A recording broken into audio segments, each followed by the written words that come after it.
Ser Podcast.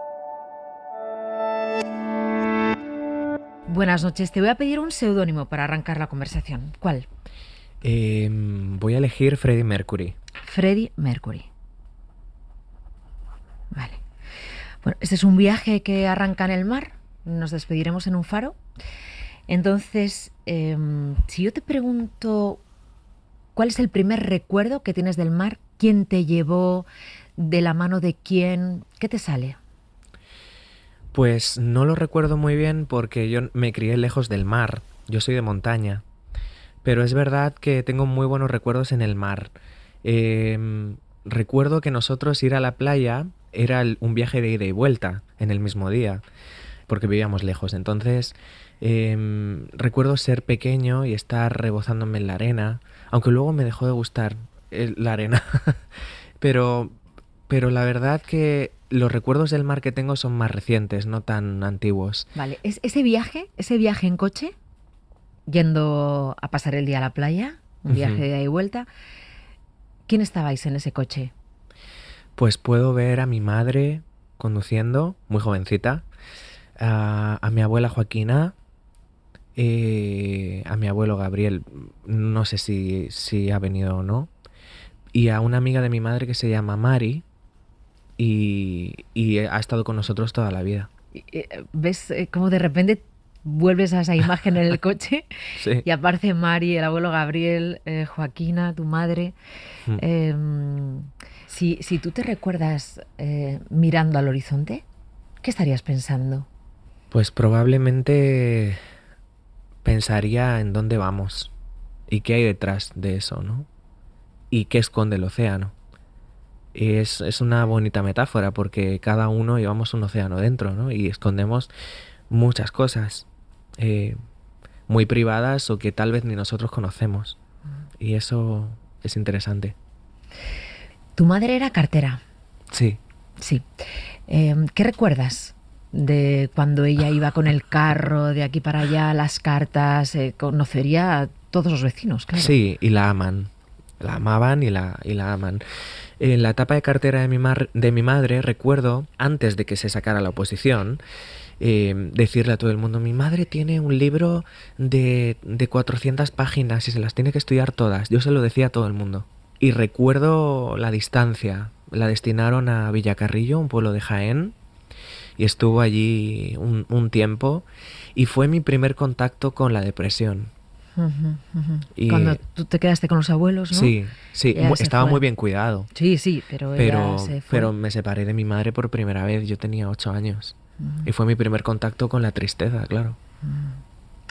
Porque tú estabas en Molina de Segura, ¿no? En este momento en Ricote, más en la montaña. Luego fuimos, a los 12 años de edad me fui a Molina de Segura para poder estudiar. Entiendo que entonces tu madre llamaría a casa y tú te pondrías nerviosísimo cuando tu madre llamaba para hablar contigo, ¿no? Estando ya allí. Sí, me gustaba que llamara, pero la realidad, y ahora viéndolo de lejos, la atendía muy poco. Enseguida me ponía con otra cosa. Me recuerdo a mí mismo viendo El Chavo del Ocho. Me hacía reír, me gustaba mucho. Y se me olvidaba por un momento la tristeza, porque sabía que mi madre estaba al otro lado del teléfono y que mi madre estaba ahí. Hay una palabra fundamental en tu vida que tiene que ver también con el cartel de tu calle, de la calle en la que viviste luego con tu madre, que es la palabra esperanza. Ajá. Entonces, cuéntame qué relación tienes con esta palabra, con esta casa en esta calle, con ese olor, entiendo, al asador de pollos que había debajo. Sí, de la calle 3 de Abril. Pues mi recuerdo es de empezar de nuevo, de empezar a hacerme mayor, de empezar a conocer mis primeros amores, mis primeros deseos, mi primer contacto con el mundo exterior, ¿no? Porque venía de un pueblo muy pequeño. En ese momento mi madre compró esa casa porque yo tenía que estudiar en el conservatorio y en el instituto y estaba en la misma ciudad. Pero fíjate que fue un comienzo agridulce, porque mi madre compró un piso amueblado de segunda mano y cuando llegamos no había nada. había muy poquitas cosas de las que se había acordado. Y recuerdo mucho sufrimiento al principio. Pero luego nos recuperamos. Obviamente no es lo material, sino la decepción, ¿no? Porque luego con mis primeros sueldos de cantante, de mis primeros sueldos yo compré un recibidor porque no teníamos, se lo habían llevado. Luego con los años regresó, ¿no? Por un juicio y todas esas cosas feas, pero... y yo me quedaba mirándolo, me sentaba y mi madre me decía, ¿qué haces aquí? Digo, es que estoy mirándolo porque me gusta. Y ahora me doy cuenta de que lo que me gustaba era que lo había comprado yo y que estaba orgulloso de eso. De ese recibidor. Sí. Bueno, mira, yo sé que te encanta... bueno, no sé si te encanta, pero que te sabes todas las canciones de Pimpinela. Yo también. Sí. Entonces, lo más fácil sería poner Olvídate y Pega la Vuelta. Eso. Pero es que he estado escuchando esta mañana otra. Y te la voy a poner. A ver. Venga.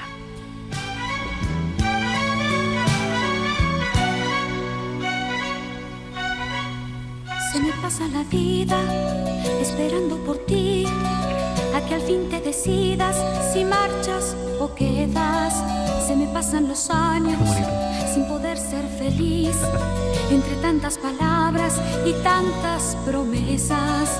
Sabes bien que te entiendo, pero entiéndeme a mí. Espera por favor, que estemos seguros los dos. Y ella le contesta. Se me pasa la vida, se me pasan los años, se me pasa el amor. Ahora deciden, anda, vamos, habla, dime. ¿Qué quieres? Que te mienta, que invente lo que aún no siento. Cobardes en sentimientos que no piensas más que en ti. Dicen las malas lenguas que mi falsete viene de Lucía Galán. Oye, porque en tu casa se veía todo el tiempo Pimpinela, ¿o qué pasaba con Pimpinela? Esta amiga que te digo, Mari, es la que iba nos en el introdujo. coche con vosotros a la playa. Es la que nos introdujo a Pimpinela. Y la verdad, era raro, ¿no? Porque un niño escuchaba, sobre todo, peleas. Y te la pasabas escuchando y cogías el micro y hacías los dos personajes. Sí. Y en el pueblo me conocían como el Pimpinelo. Sí. Sí. ¿Por qué Blas Cantó se ha puesto Freddie Mercury? Porque leí su historia hace no mucho, hace unos años. Un libro que me fascina. No lo escribió él, pero sí recogieron muchos textos que él dejaba, y también muchas entrevistas y muchas declaraciones que hizo, y lo hicieron como si lo contara en primera persona. Es espectacular.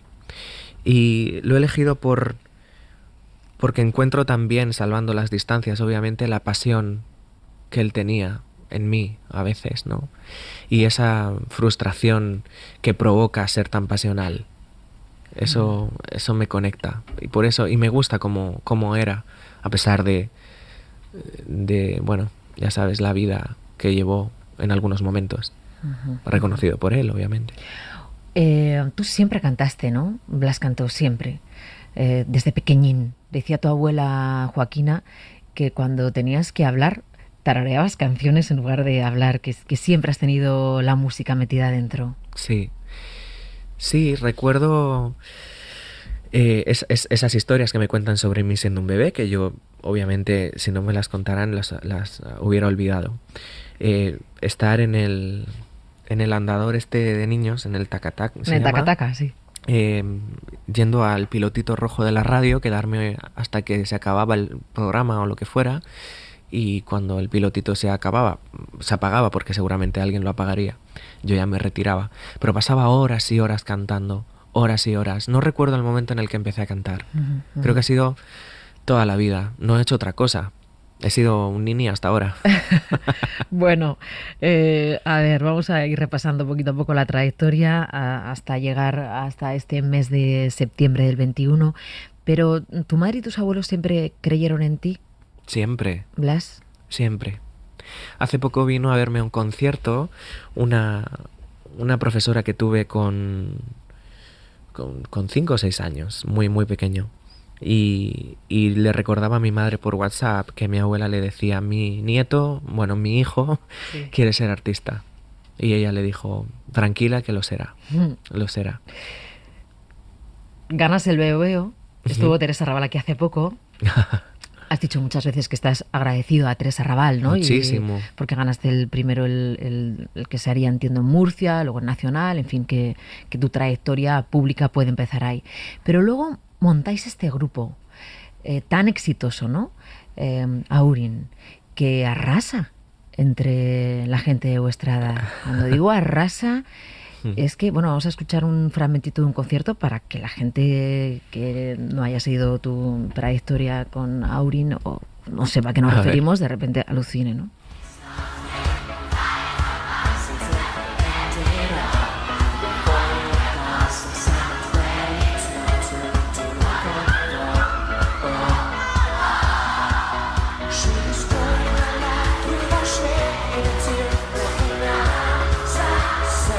Wow.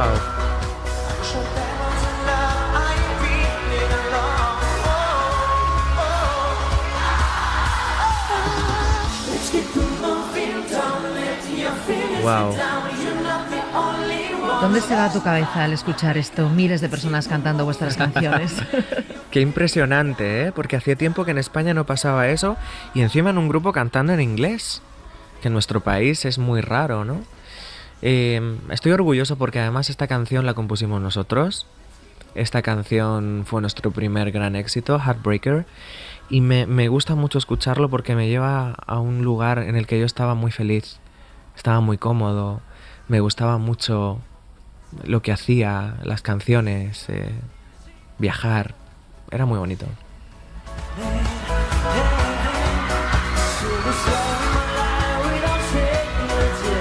Dani. Blas cantó, ¿no pensaste en algún momento que igual perdías la cabeza con el éxito? Sí, por supuesto. ¿No? Y pedí que has ayuda. hablado desde el principio de la tristeza. Entiendo que eso tiene que ver también con alguien con una vida interior muy potente, con la melancolía, con, bueno, desde que te has asomado al horizonte desde la orilla, ya te has hecho planteamientos de dónde vamos, de dónde venimos. Entonces, de repente, eso, que no deja de ser algo muy artificial, que tiene poco que ver con lo de entrar en casa, dejar las llaves en el recibidor que compraste a tu madre, ¿no? Y preguntar qué tal ha ido el día. ¿No pensaste que te podía pasar algo de eso siendo tan joven? Siempre, como lo digo, siempre he estado enfocado en el trabajo muchísimo y mi cabeza ha estado siempre ligado a la música. Siempre he tenido ocupaciones y además compromisos públicos desde que era un niño. He cuidado mis estudios, he cuidado a mi familia, a mis amigos, mis amigas, pero también he cuidado mi salud mental, porque si no, no hubiera podido hacerlo. Y a día de hoy lo sigo haciendo de esa manera. Entonces, en la etapa de Aurin, sí hice lo mismo. Pedí ayuda, porque hubo un momento en el que no quería hacer nada. No quería ir a las firmas de discos. Para mí era como pasar una mercancía sin corazón, ¿no? Con las firmas de discos yo no podía ver a la gente, no podía hablar con ellos, con ellas, no podía mirarles a la cara ni siquiera porque iba todo muy rápido. Hablo de estar hasta 8 horas firmando discos sin parar.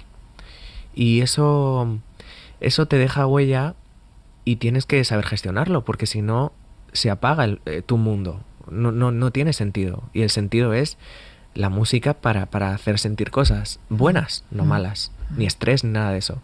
Yo recuerdo haber terminado una firma de discos y haberme levantado en la noche ardiendo en fiebre, porque tenía fiebre emocional, porque tenía ansiedad. Y me ha vuelto a pasar hace poco también. Y de vez en cuando, o sea, hay que reconocerlo y pedir ayuda.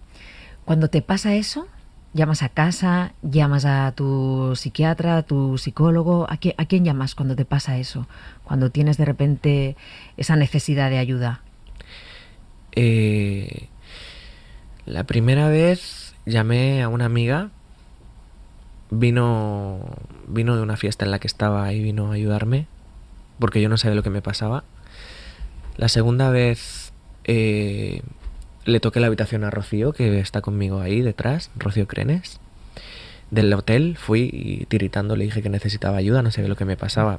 Y lo supe identificar pronto porque enseguida se pasó, cancelamos el resto de promoción que teníamos en Barcelona. Y la tercera vez fue antes de la rueda de prensa de Eurovisión y me tuvieron que hacer una prueba COVID porque la fiebre de repente era preocupante. Y era lo mismo.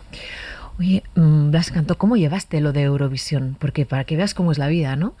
De pronto estamos escuchando tu etapa con miles de fans, de todo el mundo creando tu canción, tus canciones, vuestras canciones, un éxito bestial. Y de repente te presentas a Eurovisión y quedas el penúltimo, ¿fue? Antepenúltimo. Antepenúltimo. ¿Eso cómo lo llevaste? Bien. Sabes que cuando estamos allí, por lo menos yo, lo último en lo que pensaba era en eso. Porque, además, vista nuestra trayectoria, nuestra última trayectoria, pues dices, eso lo tengo asegurado, ¿no? La sorpresa sería lo contrario. Ya. Estar súper arriba. Claro, sí. Entonces es como, Es bueno, verdad. otro año más, así, tampoco pasa nada. No, pero fue bien. Lloré mucho cuando acabó, ¿eh? La canción era para tu abuela, ¿no? Sí. La canción que llevaste. ¿Ella ya había fallecido o estaba viva? Cuando la compuse vivía, Vivía. Cuando la cantaste, no. cuando la canté no. Claro, es la magia de la música. Yo la compongo cuando estoy perdiendo a mi padre y pienso en él cuando la escribo. La grabo cuando ella se está yendo. A los 3 días se fue de yo grabarla. Pero yo sabía que la estaba perdiendo. Y entonces, si la escuchas, todo ese proceso me acompañó esa canción y lleva impreso ese sentimiento. Y lo pasé mal grabándola. Tuve que parar 1000 veces, no era capaz. Claro, imagínate cantarla delante de 300 millones de espectadores. ¿Cómo hacía yo eso?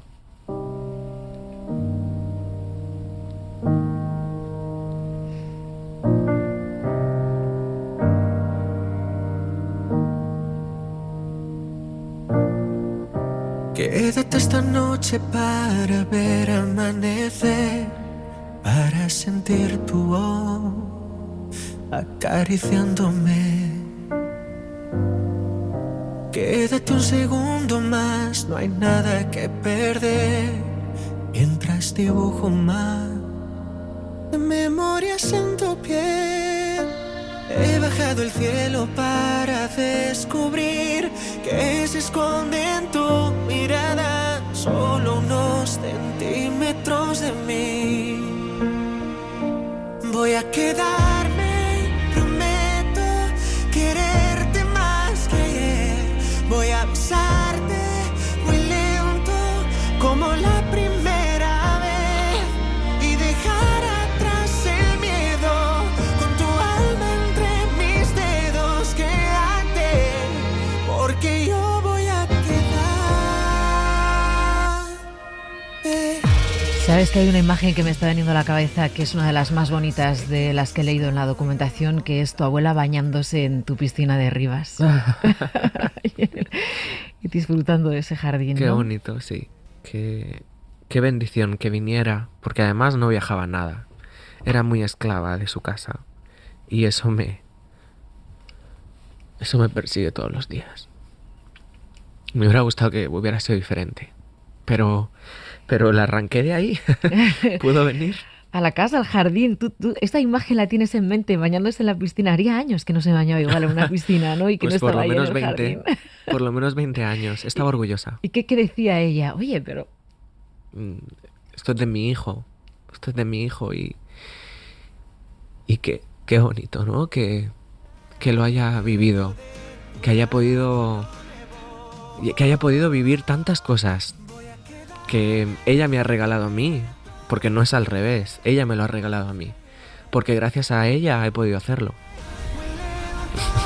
Como la primera vez y dejar atrás el miedo.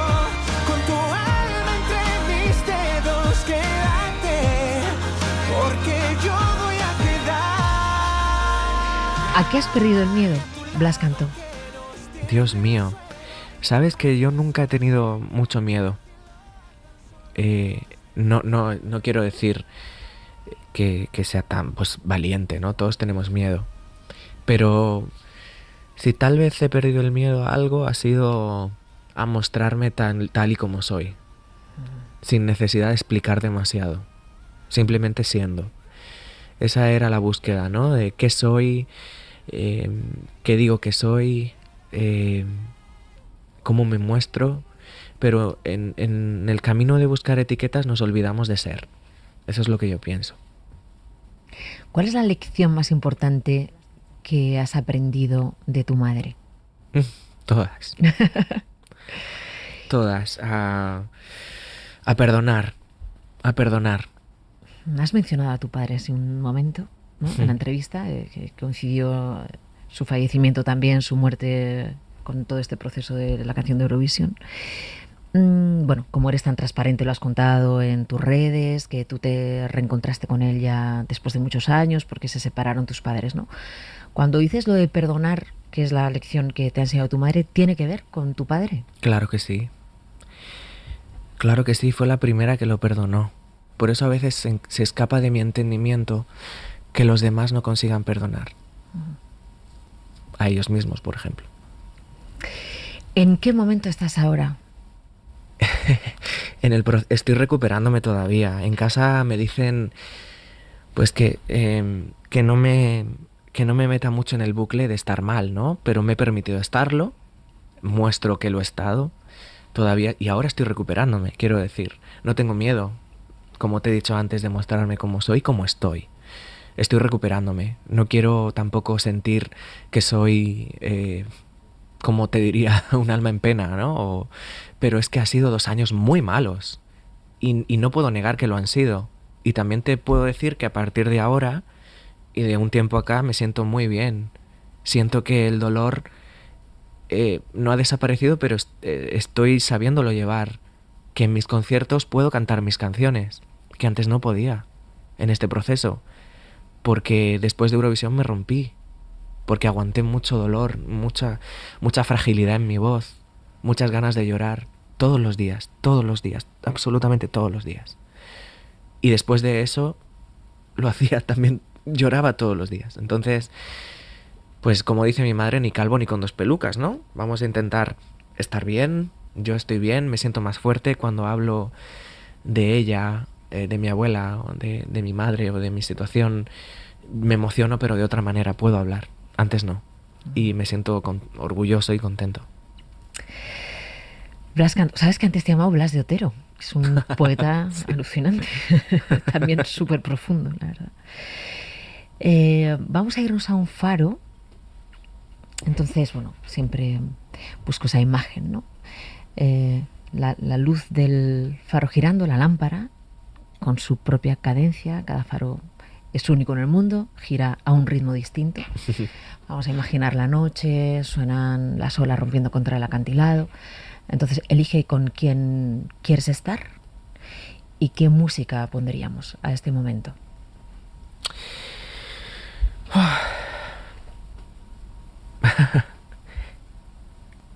¿Pero tiene que estar aquí o no? No, no hace falta, puedes imaginar. Yo quisiera estar con ella. Con mi abuela. Era mi madre. Era el amor de mi vida. Y yo creo que solo lo entiende quien ha visto esa realidad, esa historia, esa pasión. Y estaría con ella y me gustaría que me contara cómo está, que está bien. Que esa luz que da el faro es la que ella ve todos los días. Que está en la luz. Eso querría.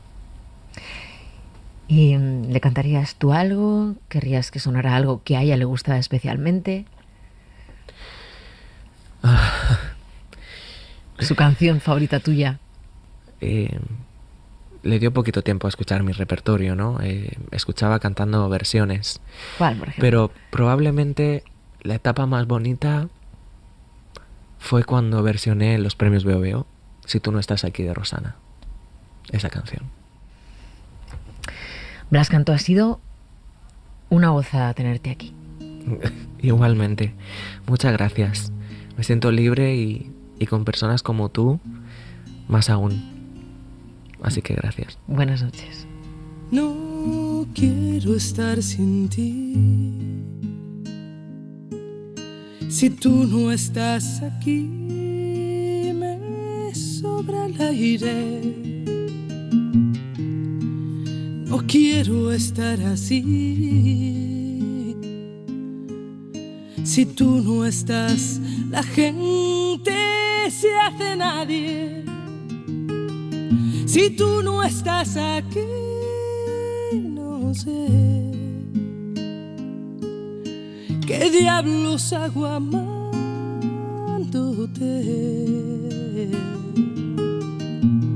Si tú no estás aquí, sabrás que Dios no va a entender por qué te vas. No quiero estar sin ti. Si tú no estás aquí, me falta el sueño. No quiero andar así, latiendo un corazón de amor sin dueño. Si tú no estás aquí, no sé qué diablos hago amándote.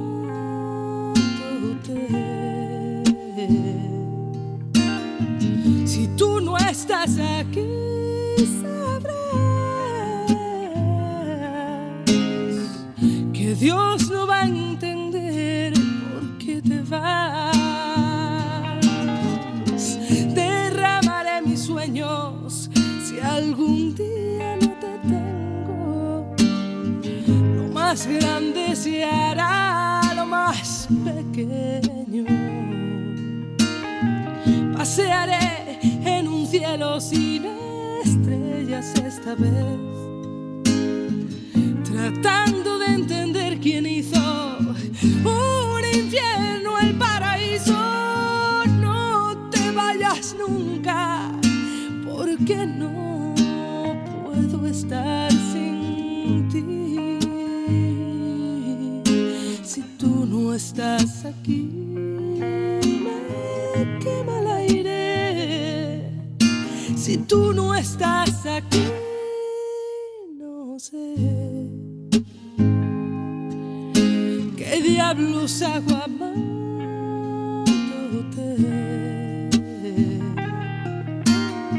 Si tú no estás aquí, sabrás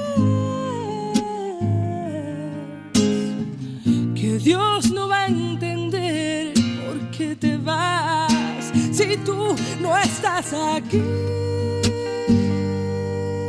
no sé qué diablos hago amándote.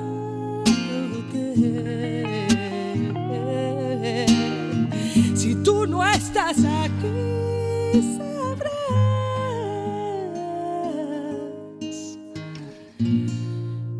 que Dios no va a entender.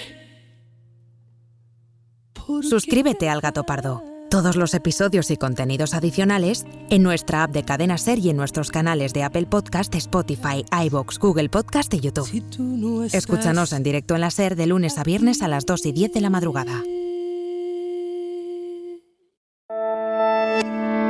Cadena Ser. La radio.